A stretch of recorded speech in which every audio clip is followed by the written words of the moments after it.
The Galaxy Watch 6 series is thus anticipated to include a return of two essential design aspects from Samsung. The rotating bezel that Samsung removed off the Watch 5 Pro last year for some reason is the second option, while the first has a curved display design with minimum bezels similar to the Watch Active 2.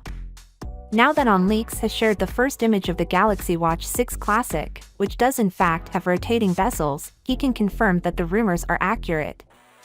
As you are well aware, these renderings are based on the official CAD schematic and so accurately depict how the Watch 6 Classic would seem.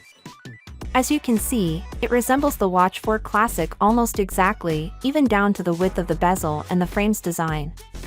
The spinning bezel itself has not changed, just the design has.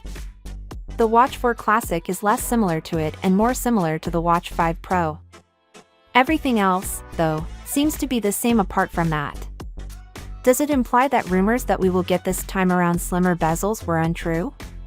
Well, not exactly, since Ice Universe noted that just the standard Watch 6 will have slimmer bezels. The thick bezels seem to be here to stay, at least on the Classic model, since he made no mention of them in relation to the Classic.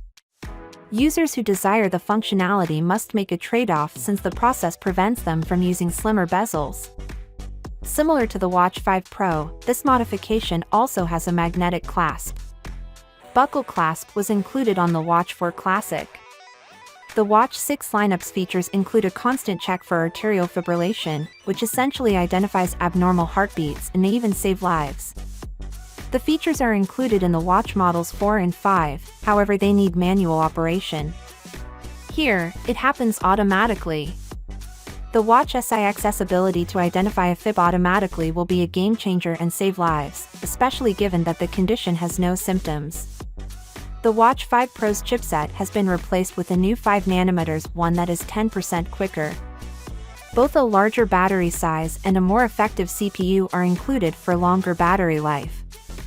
In addition, the resolution and screen size have also been raised. Finally, what are your thoughts about it? So without being said, let me know your thought in the comment below, and if you are new here, please subscribe. Peace out.